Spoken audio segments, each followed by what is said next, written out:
Welcome to another episode of The Extra Pass. I'm your host, Adam Ballinger. We're presented by Chemist Warehouse as always. Thanks to them for that. Today we have first timer, and we're excited for this one, Tom Wilson on the show. Tom, how are you today? I'm doing great. Thanks for having me on. It's good to be here. Yeah, we're excited. I'm excited. We've never met before. I've heard a lot about you. Just give me how are you today? Like what's going on today? What was the schedule? How you feeling? Vibes? Today was pretty good. Light day for us, which is great. It's been a good start. This is the end of the second week of pre-season, which has come pretty quick. But yeah, feeling good today. Came in, get some shots up and a little bit of weights, and then watched. Lucky enough, I'm still playing the NBL 1, so I got a game tomorrow night, and then so I didn't have to do the team practice today and watch the fellas practice out there, which is good. Yeah, very good. It may come up a few times. I'm sure you get asked about this probably about 10 times a day. You also played footy. Yeah, you also played footy, and now you're back to basketball. We might talk about that a few times. But you're back this year after a hiatus of 5 years, roughly? Yep. What was that process like? Just talking about not start to finish, but like just getting back into it. So when you decided to get back in NBL 1, how much basketball had you been playing? Like, some of those skills have always been there, but it's the timing. Like anytime you take a long time off of basketball, you come back and it's like, you're kind of like a dream a little bit. Your timing's off. You can't get everything right. How long did that take to get back, or was it something that came easily, or did it take a bit of work? Yeah, it's definitely something that I probably am still figuring out or still going through that process, because I felt like when I came back, I felt physically I was in great shape. I was in the best shape I'd ever been in. So that was a cool experience to come back and play this sport again. Yeah. As an athlete, I felt like I was just so much better. Yeah. So that was great. And then I felt like I had a decent year. I didn't shoot the ball as well as what I'd maybe had in the past. And then it's like almost been a reflection now this year. I felt like I've been able to shoot the ball a lot better, and it's like, oh, maybe that just takes time. Yeah. I felt like I was getting all the reps in, and it felt somewhat similar, but yeah, I guess it's hard to replicate that game performance. And I felt definitely this year was something I was able to do in the NBL 1. But yeah, it's such a touch feel game. Yeah. You do a lot less skill work in football than you with basketball. So, but it's been really enjoyable. It's something I find it's like almost therapeutic. Definitely. Oh, really? Yeah. Working on the finite skills of the game. And it's definitely something in football, you spend so much time working yourself physically. Yeah. And it's just a lot harder to get skill work in. It's a harder game. Like, you can get a really good workout in by yourself in basketball. It's a little bit harder to do that in footy. Yeah, the differences obviously I don't know as much about, but I think you're right with especially shooting is just something that takes time. Like, you can be a good shooter if you take too much time off. That first day back, sometimes it's like, it's like I never left. And then the next day you feel like you never made a shot in your life, and it just takes, it's reps, but it's also time, because the timing of the footwork, your shot comes from legs all the way up to the top of your head, and it takes a while to get that back. So you say you're in the best shape of your life. So that's attributed to footy and the way you guys train and what you guys go through there? Yeah, for sure. It's just the demands of the game. I mean, you compare the size of a basketball court to the size of a football field, and football is a sport. It's like you have to try and be the perfect blend of these two polar opposites. You have to be super strong and super aerobically fit, which is kind of hard to be at the same time, but that's what the game kind of demands of you, and that's what the best players have in the AFL. Yeah, and just I was probably going through it, like I was maturing myself into my own body at that time. I started footy when I was 21, I think. So I was, sort of just starting to really, become a man and an adult, and just the hours that you put in, they just over the course of, I did 4 pre-seasons, and you get a lot better in that time for sure, physically. Yeah, it looks like a lot of running, a lot more than basketball. Yep, no, for sure. But I learned to love it. It was probably maybe one of my strengths. But yeah, there's something about being outside in summertime, running around, and it's tough, but it's definitely enjoyable doing it with the other guys. Get the guns out. Exactly. Yeah, it's all part of the show. And yeah. It's, if you're going to work hard, you may as well enjoy it. So yeah. No tattoos. You got tattoos? No, I never got a tattoo.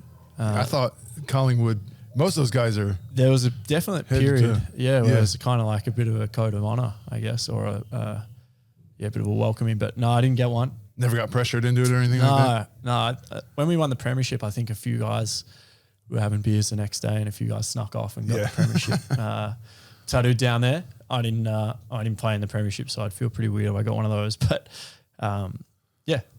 no tattoos for me. No ink. Maybe now you start with the United. Maybe you get a United. Yeah, I could start the trend maybe. Maybe get a logo. See how that goes. Before the season starts. That'd be bold. Okay, well put. Okay, with your NBL, so you've been playing back to NBL strong for 2 years, putting up really good numbers, been really successful in NBL 1. Can you speak on that a little bit? Like, Gazy's your coach, right? Back with the Tigers, and what's that been like? Yeah, it's been awesome. I grew up playing for the Melbourne Tigers, which is really cool. So it's something for me that I felt like I've always had a home there, which is, it's something that just I feel lucky to be a part of, to be honest. It's, the club that I grew up is still all the same people around, and the Tigers obviously have a very famous history. I think the oldest club in Australia, and particularly what the Gaze family have done for basketball in Australia. It's probably undersold at times over here, and particularly Lindsay. And I mean, the player Andrew was, and even just as I've gotten older, understanding him more and picking his brain. I played with him at Sydney, and then, I was a guy on the end of the bench. I didn't really play. And now, I've got the ball in my hands a lot, get to make a lot of decisions and stuff. And he's just always so welcoming. When I decided I wanted to come back from basketball, he was really excited for me. Sorry, come back to basketball from footy. He was, just super welcoming and believed in me and said, if that's something I want to do, that he thinks I could make it happen. So, it's awesome. I love playing for the Tigers. Yeah. Much beloved guy. I don't think there's anyone that says too much bad things about Gazy. When I first got out here, he was playing. He'd been in the last few years of his career, I think.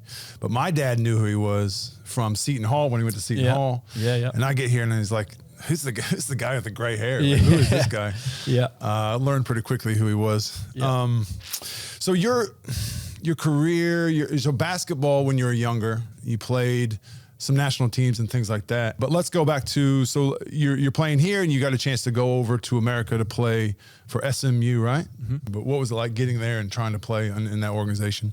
It was an amazing experience, and one that I look back really grateful that I was able to just have that experience. Dallas is a beautiful city. The campus is amazing. It's like often voted the best looking campus in America. Is it really? I did not know that. Yeah, it's an amazing campus. I mean, probably hence why when I went on my visit, I was just kind of blown away. Yeah. Had Larry Brown recruiting me. I was a big Allen Iverson fan growing up as a kid. Yeah. Famously coached Allen Iverson, coached the Olympics teams, Reggie Miller. So during that recruiting process, never got a text message from Allen Iverson. That would have been cool. But going from Reggie Miller, which is amazing, and a whole bunch of... Oh, did you? Yeah. Wow. You're a bigger recruit than I was. He was pulling the strings in the recruiting process, and he was obviously a supremely successful college coach as well. I think national championship at Kansas. Yeah, and probably. maybe Was that UCLA? pre-NBA? Yeah. He went to NBA. So one of the few successful coaches in both. Yeah. I feel like you're being a little bit nice, though. So what was it like? So I got recruited. Ben, did you ever get recruited anywhere? He never, not once. No one's ever recruited him for basketball or anything. No offers? No offers. So let us talk then. So when I got recruited, I mean, it's a great process, and they're telling you how great you are. Like you go over there, you're getting text messages from dream teamers, and he's like, the campus is great, the players are great, the coaches are so nice. I can't wait to do this. Yeah. And then you sign up, and then once you get there, did that flip a little bit? 100%. Yeah. 100% it flipped.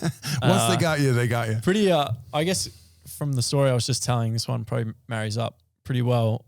When I got there, I was up in the office one day. It might have been after or before practice. And I think I was like in or around Coach Brown's office. And anyway, long story short, one of the assistant coaches goes and grabs his phone.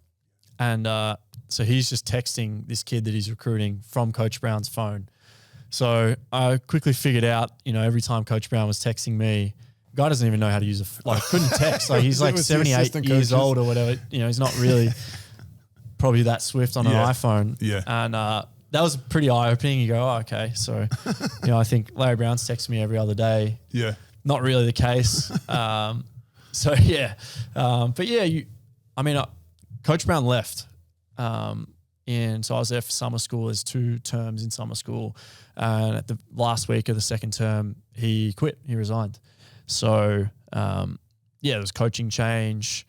And, that kind of pretty quickly changed my whole experience, I guess. And then I ended up getting a professional offer. And it was at the time I was there, if you transferred, you had to redshirt. I definitely didn't want to sit out. I felt like so the rules are so much different. Like now you can transfer every year. Yeah. And I think if you commit to a school and the coach leaves when you get there, then you can also get out. Yeah, exactly. Back then, like once you're in there, you can't get out. And if you were to transfer, it was like you had to sit out a year. Mm-hmm.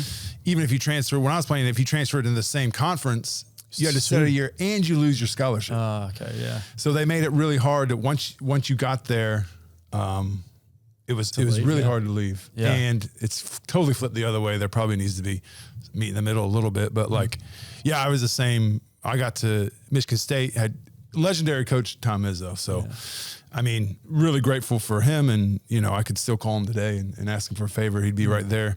But, you get there, like they're all super nice. And then you get there and I remember the guy I was staying with, he's a senior, and he's like, you got no idea what you're in for. Like, they've been telling you how good you are. We got you now. And he was right. But he treated everyone the same way, which I think is the key. Everybody was on the same level. If you screw up, you're getting yelled at, whether you're the walk-on or whether you're a starter, all Big Ten and all that stuff. But it can be eye-opening. So from there, you did go to Boise State, right? So you went to Boise State, or at least tried? Yeah, I was there. As I said, you had to redshirt for a full year. It wasn't something that I was keen on doing. Which is smart. I mean, Australians going over to American kids kind of have to do that. Yeah. But if you're an Australian, especially you live on the beach, you're from here in Melbourne, you're like, I'm not going to do this. Like, you don't know where I'm from. Like this, if I don't have to be here, I'm probably going to go home if it's not working for me. Yeah. No, I was lucky. Transferring mid-years, not something that's easy to do because a team has to have a scholarship available for you. So John Riley at the time was at Boise State. Right. John Riley was there. And he was amazing and made the whole process really smooth for me. And sort of as I was transferring, I was still not that keen on redshirting, and ended up getting in contact with an agent through someone, and then sort of said that there was potential that I could go and play overseas in Europe, and obviously to play in Europe you got to be to get a decent job, you got to be an import. And I was 19. I didn't have much of a resume. I didn't think it was a possibility. And so I was only at Boise for like a week and a half. Yeah. Did you see the football field? I did see the big blue football field. Yeah, it's pretty crazy. That's there. I visited there my first time around. So, John was amazing, and he was really supportive. When I decided to leave, he said, you got to make the decisions best for you, which was really cool because I understand he sort of stuck his neck out for me. So you go from there to then sign with Partizan, which is a big deal. Yeah. For 3 years, right? Yeah, 3-year deal. Yeah. But then that fell through somehow, contract, whatever. Yeah, I went there. I went to Partizan. I was there for about 6 to 8 months. I kind of... And Partizan is in the USSR? I don't know where it is, honestly. No, it's Belgrade, Serbia. Belgrade, Serbia. Yeah, okay, it's a big powerhouse. When a lot of people say they're like the Collingwood of European basketball. I guess maybe they're not as big. There's some massive powerhouses, but they've returned definitely into a lot of glory. They're coming out here later this year, which would be cool. Yeah, it was just an unfortunate situation. Obviously, I don't think anyone thought it was going to go the way it went. Yeah. Then you come back to Sydney. Yep. For a little bit, for a year and a half. Yeah. Yep. And then, that, whatever that was. But did all that contribute to being like, well, maybe this isn't my path. I'm good enough at both of these sports. Why don't I just go try footy? Yeah, 100%. When I left Partizan, I was pretty, deflated with the whole thing. I guess like any kid, you grow up and like all you really want to do is play. Yep. And for, one reason or another, I sort of didn't get that for a long period of time. And you just become discouraged. It was a great learning experience for me. I look back now and I'm really thankful that I went through those experiences when I did. I think there were great lessons to learn at the age I was. I'd much rather learn it then. And when I was, if I had to learn that lesson now, it'd probably be a little bit harder when you're a bit older and your life's kind of, ticking and you've got a bit more trajectory going. So I was fortunate, I guess, in that sense. But you learn so much. Like, for instance, like basically I didn't get paid the whole time I was there. Yeah. And, you say to anyone in any industry, like, I've got a contract, whatever. What do you mean you didn't get paid? Yeah. And then, if you speak to basketball people, particularly people who've been to Europe, they understand like, okay, maybe that's something that's a lot more common there. And they just, unfortunately, just didn't work out between me and the club. And they sort of got a head coach in that wanted to go a different way. And then, got an opportunity at Sydney, but as I said, great lesson for me to learn at that age. And I think, you learn that not everyone you need to trust. Yeah, exactly. And all those sorts of things. Yeah. And you're right. At that age, you really want to play. Like, just put me somewhere. I don't care what I'm getting paid now. Just exactly. I need to play basketball. I want to play basketball. That's what I'm here for. So you go to play footy. What's the process of that like? You just raise your hand and say, I'm a footy player now, and then you go to tryouts, or did you have contacts? Kinda. I played football growing up as a kid. Yeah. Yep. I played all the way up until under 16s, played in the National Carnival and stuff for Victoria. And I was actually in the AIS for football as well at the time. So when I made the initial decision that I was going to focus on basketball and try and go to college and all that kind of stuff, they made it really clear that if I ever wanted to come back and play football, that door would always be open. Around that time, you sort of saw, I'm not sure if you're familiar, like Mark Blitzers or Blitzers for Geelong, Category B, Mason Cox at Collingwood. So it was sort of becoming in vogue. Hugh Greenwood was another one, those sorts of guys who were becoming Category Bs in football. So it was definitely becoming more popular.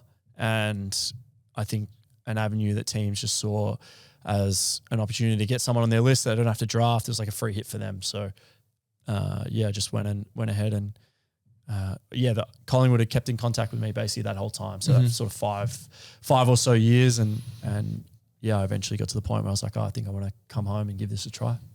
That's pretty cool. That's pretty incredible. I mean, at this time, like now, kids, it's come more in Australia, but in America especially. Like you're 10 years old and you're already a one sport athlete. So to be able to do that at your age is pretty impressive. Okay, so you kicked a couple goals for Collingwood. 2. What's tougher?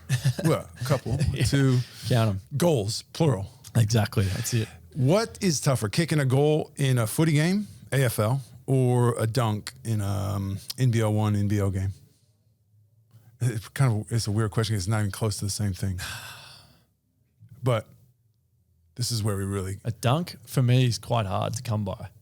I watched some highlights. You get a couple dunks. I can dunk. In the NBL, I feel like there's not as much space and it's game's pretty quick. I'd have to be pretty wide open. I'm not saying it couldn't happen. No. Potentially this year, look out, everyone. If I could add a few dunks, you probably have to pull this one up if I do get a dunk this year. Yeah. Well, I've never got it. I played one season of NBL and I didn't dunk it. So yeah, but that was a long time ago. You're in much better shape now. I will say a dunk is harder. Oh, really? Yeah, because if it's a breakaway, a dunk's going to be easier. But within the play of the game, a dunk would be tougher than a field goal. It's not a field goal.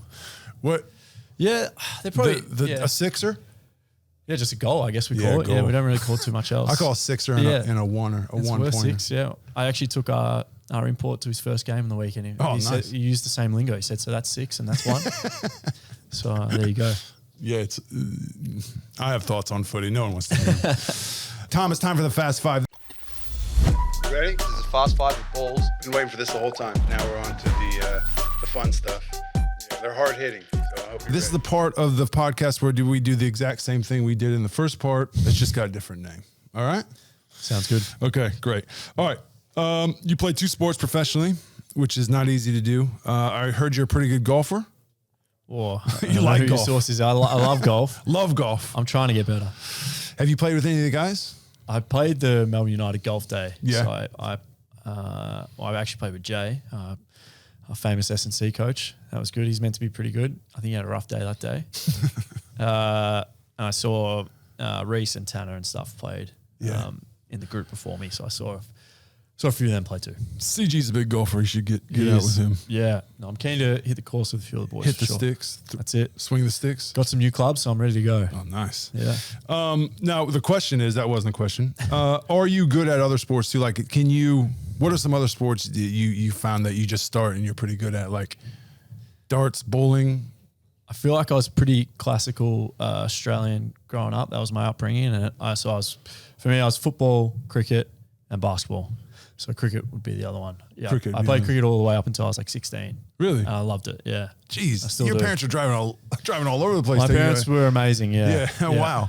So cricket, were you a bowler?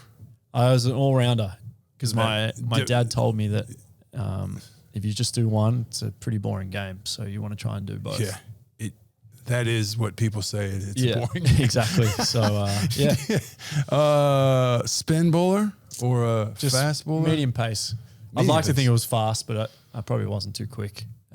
Those guys can bowl pretty quick. Yeah. They're skilled, don't get me wrong. But it can go a little long in the tooth, that game. Okay. Nicknames throughout your career. Have you got any nicknames? Can I guess one? T-Dub? Yeah. Call you D-Dub? That was probably the first one I was going to give you. Dub? T-Will. T-Will? Wilso? Like when you're playing footy, it's probably like Wilso or Tommy or some of the ends in Wils. Wils? Yeah. Not.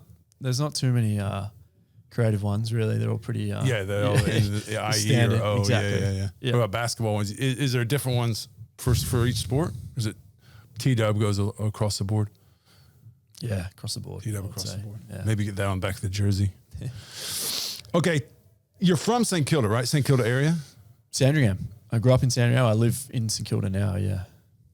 You weren't born in St Kilda East? I think that's the hospital I was born at. Yeah. Oh, okay. That's the hospital. Well, somebody on Wikipedia has put that. Oh, there you go. You live in St Kilda now, though? Mm-hmm.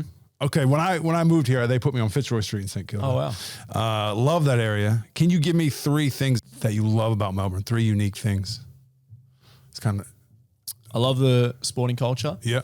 As I said before, you can have cricket, football in winter, and we've obviously got an amazing basketball league now as well.